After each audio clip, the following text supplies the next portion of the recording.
This land today where I am, this 320 acres, my grandma's original allotment, it means the world to me to be here, to see that my grandma, she herself had a vision to leave something for her kids and keep her line, so to speak, going, her family, and her son, which is my dad.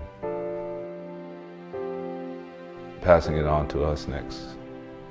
And I see the same thing happening with me thinking for my kids. The land is critical to me. Without the land, I'm lost. I won't be me. I won't be excited about doing things. I wouldn't be happy. That'd probably be the end.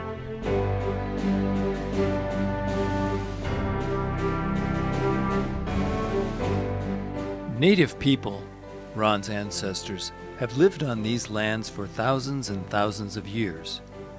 For the Lakota and other Plains peoples, the buffalo, Tatanka, is a sacred spirit, the basis of their religious, cultural, and spiritual identity. To be close to the buffalo is to be close to the divine. Ancient myths portray the buffalo as the provider of life itself. Food, clothing, shelter, the tools for daily life and sacred ceremony were the gifts of the buffalo. Nothing was wasted, and all was valued. Buffalo are, again, native to me. It's our culture, it's who we are. We were, that's who I am today. Buffalo are like a glove, and my hand fits that glove so well. My goal as a 11, 12-year-old was to be a rancher. And you can't do that in no city. You can't do that, to me, off the reservation that I'm not enrolled in. There's certain advantages here that allow me to live out my dream. Back in 1994, I got a loan through the FSA, USDA, to buy cattle. And I always remember that it was springtime and they brought the cows to the piece of land that we had at that time. And they backed up the semi and the trailer and they just unloaded the cows and they were starting to calve. And it's early spring, the nights were 15, 16 degrees. I had no hay, no barn, no corrals, no truck, nothing there to help these cows along. That was a rude awakening. I was still in college then, getting my degree at Cal Poly. And then in the midst of the studying, there was this winter that hit back in 96, 97.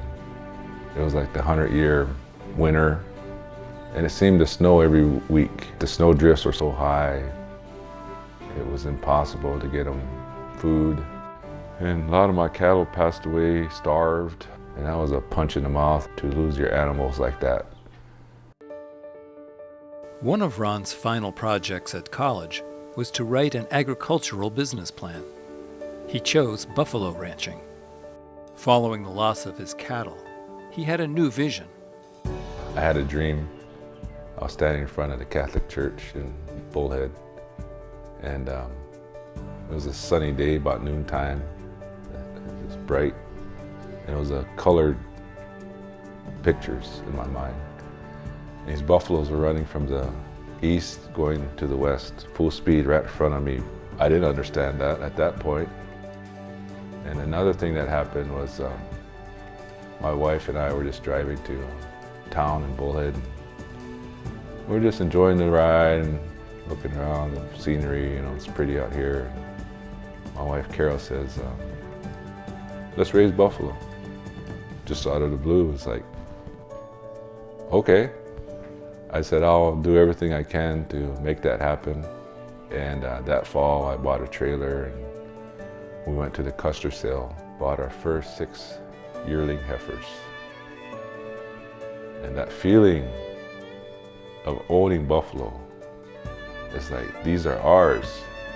We loaded them in the trailer and the sun was about going down, pine trees all over, nice day, nice sunset. We start to drive out there and there's eagles flying around us, flew by us. And again, that feeling of, you know what, I think we're on the right path. I think everything's going to be okay feeling. Like it was comforting. It was like, yeah. My Lakota name is Ingawing, Wambli Hupalu.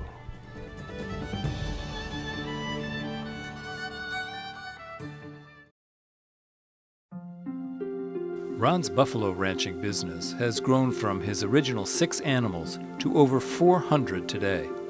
Ron's success is rooted in hard work, persistence, and his deep cultural connection to the buffalo. For Ron, today, as in the times of his ancestors, the buffalo has again assumed its place as the provider of life and livelihood. Owning buffalo has given Ron freedom and independence, and the pride that comes from providing a rich and rewarding life for his family. Ron's story is one of many being played out on Indian lands all over the West. Native peoples reconnecting to their buffalo heritage. The Intertribal Buffalo Council is a cooperative of over 60 tribes working together to achieve the goal of reintroducing large numbers of healthy buffalo to tribal lands. The Oglala Sioux from South Dakota, Cheyenne and Arapaho from Oklahoma, Winnebago from Wisconsin, Blackfeet, Choctaw, Crow, Apache, and many more from 18 states. For hundreds of generations of Native people, buffalo have represented life as it is meant to be lived, free and independent. With the systematic slaughter of millions of buffalo by whites, Indian people experienced a physical and spiritual loss on a monumental scale. By restoring traditional buffalo herds, the Council hopes to reawaken the spirit of the buffalo in the people, reconnect them with their heritage, restore the land, and provide economic development. It's a new beginning, a new opportunity to see great herds of buffalo at long last returning to their ancient ranges. A gift not only for Native peoples, but for us all.